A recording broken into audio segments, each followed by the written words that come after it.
anyone listening that's trying to get into their content field is if you can brand yourself in one piece, what you do. Like, this is your zone. This is your zone. It could be you always wear a yellow shirt when you're on camera, or you could always have a chef's apron or a top hat. So you were in a Mr. Beast video. 100 people versus the world's deadliest traps.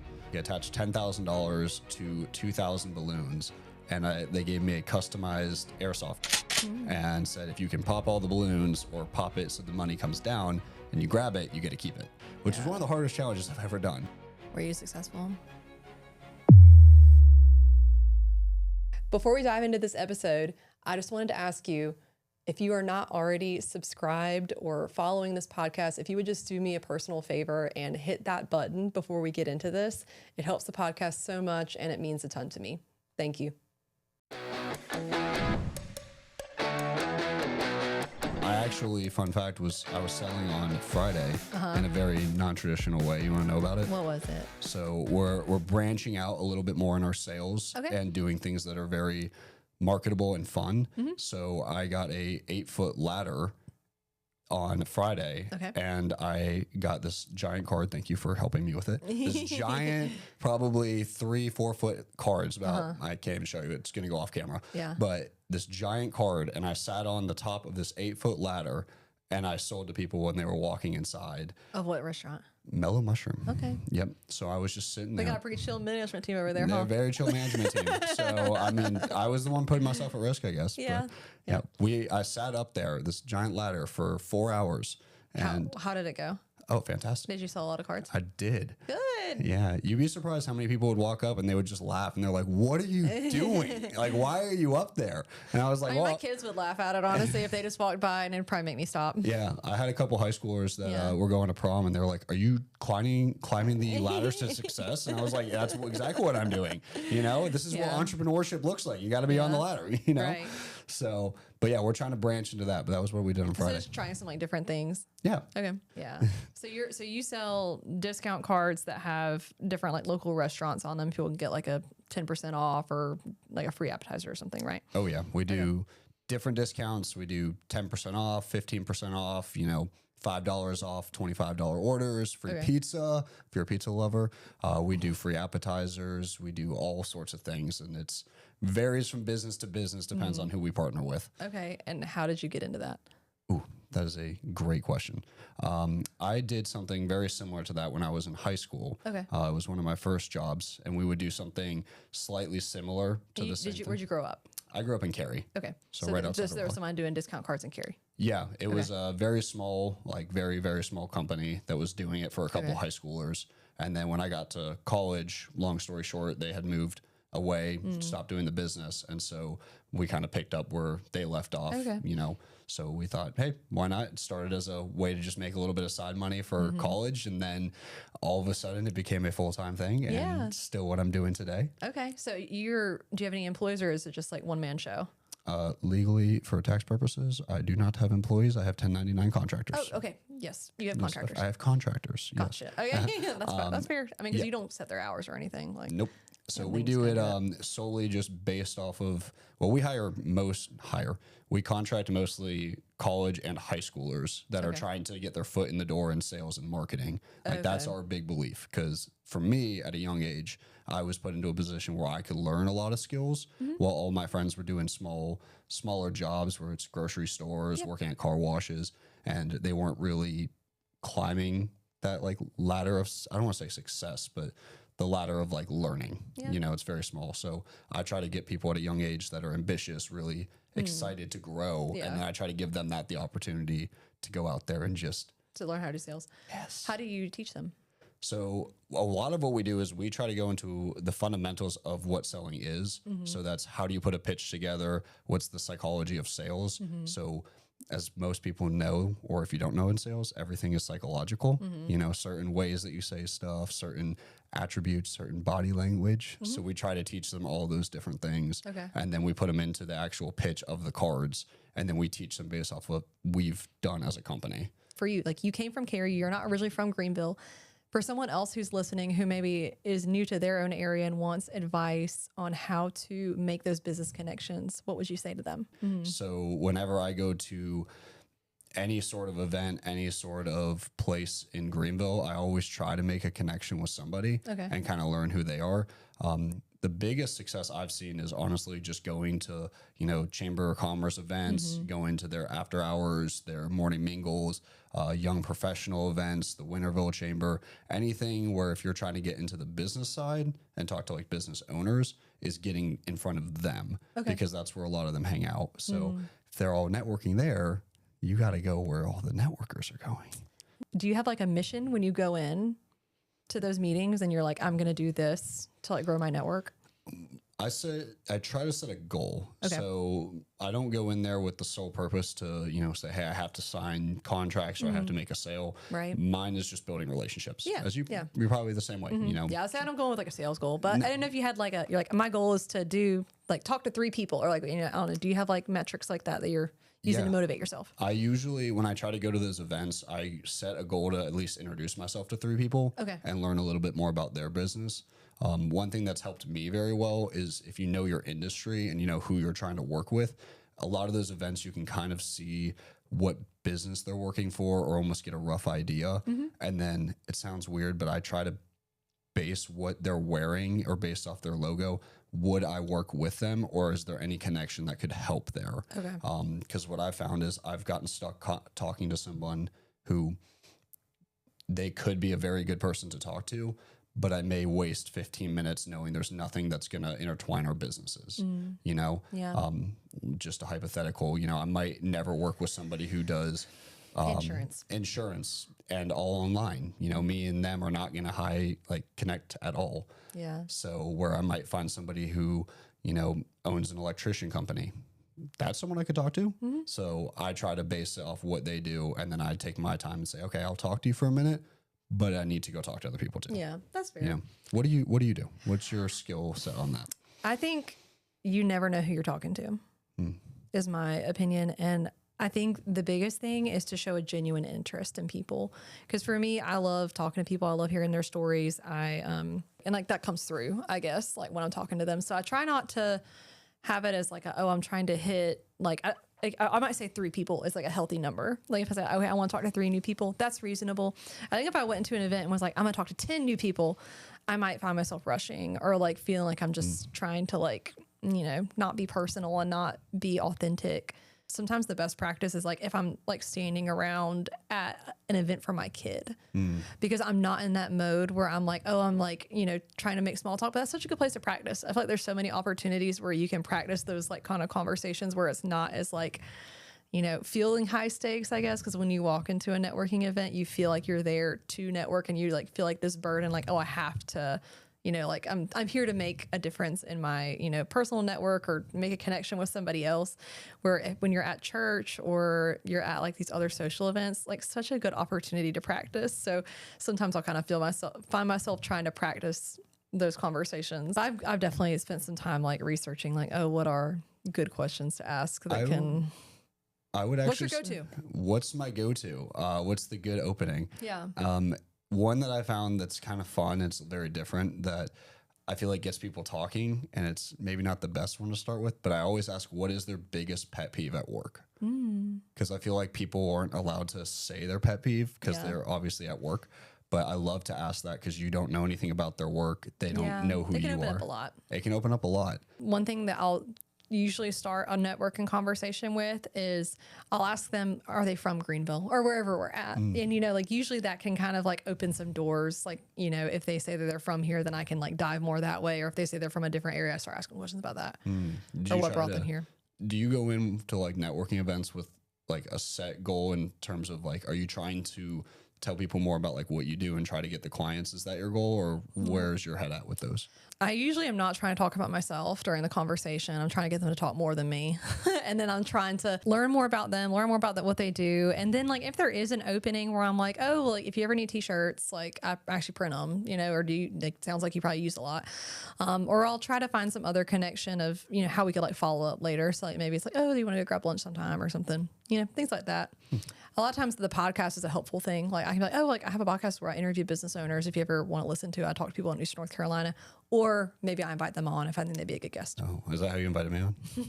Taylor you. said, I met you at a networking event and now you are coming on my podcast. Yes. No, but there's different ways. I think it depends on the conversation, who I'm talking to, for sure. And what is one piece of advice you have for anyone listening who wants to make more connections? What's the first thing that they should do? I'm going to go with, you're going to have to go to networking things. Networking events will help you. If you are solely trying to meet people, you got to realize that sitting in your office, sitting at your desks, just being in the same environment all the time, you will not meet new people.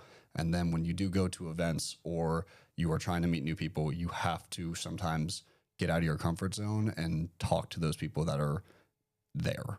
You know, no one's going to not have a conversation with you if you walk up and introduce yourself. Say, hey, this is who I am. Just wanted to come introduce myself to you, whoever that person may be. They will at least give you 5 to 10 seconds of their day at a bare minimum. And I mean, I think when you're at a networking event, everyone's there for the same reason.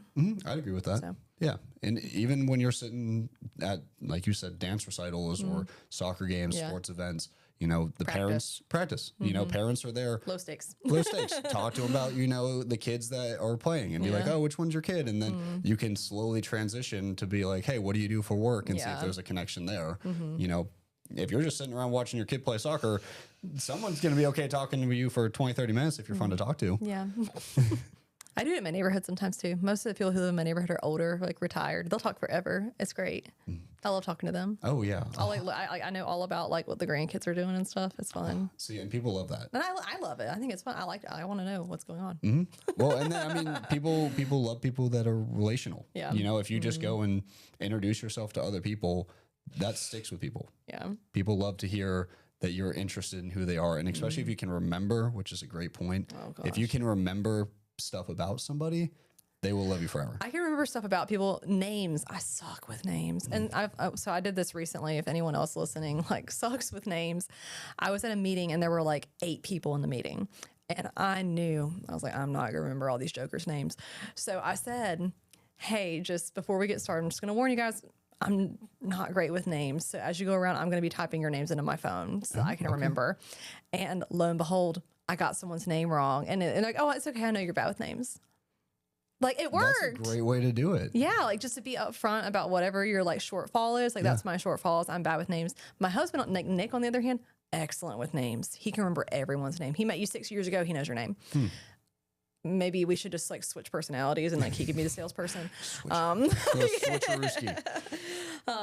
he's really good with names. And I have another tactic too. Like if me and Nick are out and about together and like, you know, you see someone at like a place and you're like, I know that person. I can't remember their name.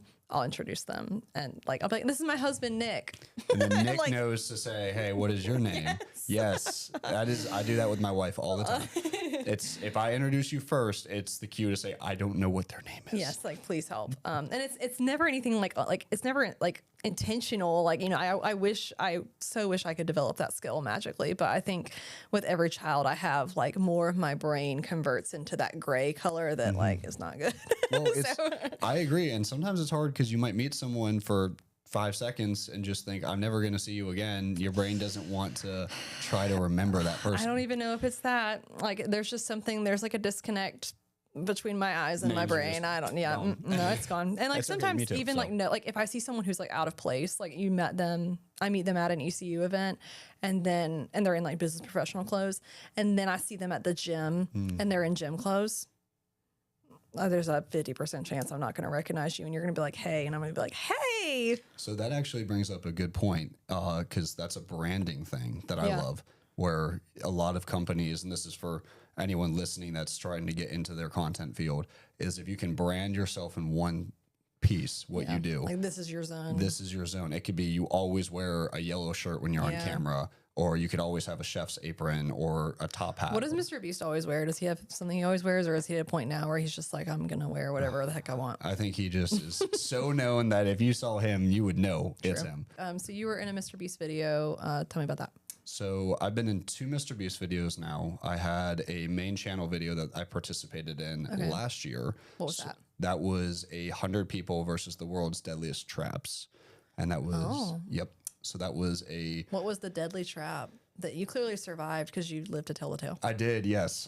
So far, not deadly enough to kill me. Murder mystery coming soon, I guess. But no, the deadliest traps, there were a few. There was 5 parts in it. So the first one was the ceilings were coming down with spikes, which was very cool. The second one was a paintball. So you had to go run across a field without getting hit by paintballs. The third one was essentially building a bridge and then trying to cross it before the other players could. Yep. And then the one that I got to and finished on was you've been to like the fair and they have like those big, cylinder red tubes that just go around in a circle and you got to jump and it. duck it. Yep. So they had one of those and that was the one I actually ended up getting out on, sadly, which is one of the hardest challenges I've ever done. How close were you to winning? Like if you had survived that? So I got all the way up to top 10. Wow. So we started with 100 people and I got all the way down to top 10. And if I had made it through that round, I would have been in top 4. And I was very close, but I did not get it. I watched that video because I knew that you were in it. And I can only imagine how much of it they edited out because like I bet it took so long for you guys to get that tired. It was, so for the viewers that don't know, in that video, you have to jump and duck until they go against 3 people. You have 3 people going against each other, and you have to jump and duck it. Last man standing goes through. But our round, we had to put on weighted vests. So I had a 25-pound weighted vest on me because they did 10 times or 10% of your body weight, which was about 25 pounds. Yeah. And I'd never put a weighted vest on. So that was my first experience. And I'm thinking, I got this. I'm a strong guy. Nope. That was You don't use a weighted vest when you work out? No, I don't do cardio. Nick wears his weighted vest like a lot. Nick, I don't know. You need to be in the Mr. Beast video. I guess so. So how did you get into the video? As for people who are listening who they've always wanted to be in a Mr. Beast video. How'd you do it? Oh, good question. So you can do it. Any person can do it, no matter where you live, age, anything like that. You just go online and just look up Mr. Beast applications. And you fill out a video or fill out a form. They'll have a 45-minute to a minute long. You'll have a minute-long video that you submit of who you are and showing off your personality and telling about where you live, why you're doing this, what you love, what you don't love. And then if they like you, they actually call you and say, hey, we're casting for this certain thing. We're interested in putting you in. And then they put you through an interview process. Awesome. Yep.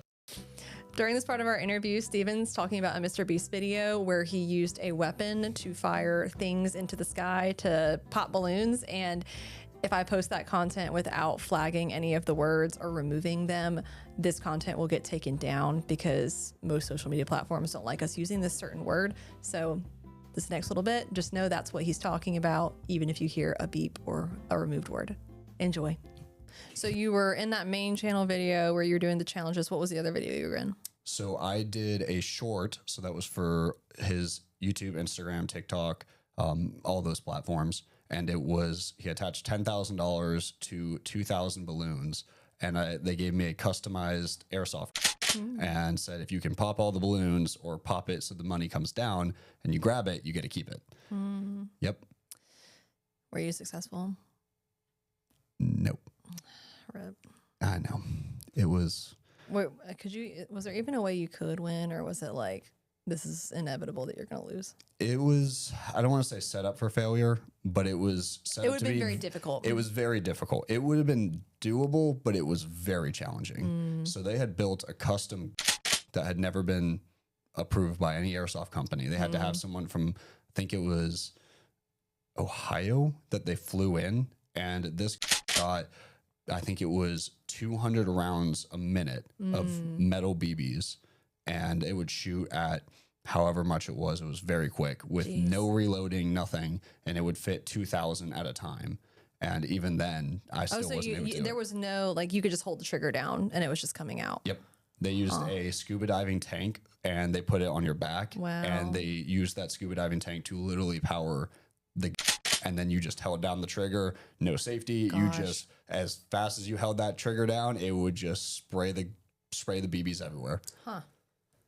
But the reason it didn't work was I did very good at the beginning when I started, but then towards the end of it, what made it really challenging was the balloons would go so high up that the BBs wouldn't hit them far enough so you're popping 1, 2 at a time. It's not working. Yeah, you're going 200 feet in the air and it's not going to happen. Do you have aspirations to be in another video, or are you just like kind of hanging out? I don't know. How does that work? Like once you've been in them and you have fun? So you can always keep applying. Yeah. They always tell you, just keep applying if we need you. Their casting is very good. And if they see that you'd be a really good fit for a certain video, they'll call you in and be pretty transparent. Hey, we want you for this, or we want to have you as a potential to be used for it. Oh, cool. And I think it does help, especially if you live in Greenville. Yeah. It does help if you live in Greenville because they don't have to pay you. Yeah. Or pay to fly you in or anything like that. True. So if you are interested, just go on Google and apply because a lot of people can do it. What is the biggest challenge you have faced in starting and running your businesses that you've overcome now, and what did you learn from it? I will give you my one I'm working on because I think that pertains to me a little bit more currently, and that is delegation. As a business owner, you could probably agree, especially when you were starting out or as you progress, you have a tendency to want to do everything and you want it done exactly how you want it. And when you see other people that come in, it's very hard to find someone that can do it close to that level, but still trusting somebody that they can. So for me, delegating smaller tasks that allow me to work on the bigger ones is something that I've been absolutely trying to work on and just trying to understand that it doesn't have to be perfect. It doesn't have to be exactly what you wanted, but if the work gets done and you accept that it's going to be close, that's okay. Yeah. Not everyone's paying attention to the small things of what you thought it was going to be. That's true. I think that problem doesn't necessarily go away.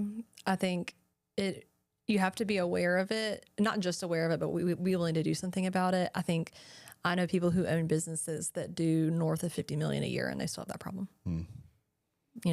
So I think it's a personality thing. It's a willingness to change and trust. And then I also think sometimes there are certain things that if it feels, maybe not even feels hard to give up, but there's certain parts of your business where like, it's okay that you're the best person to do that, and I'm not saying that's everything, but there's in some ways, like there's a reason that you're the owner of that business.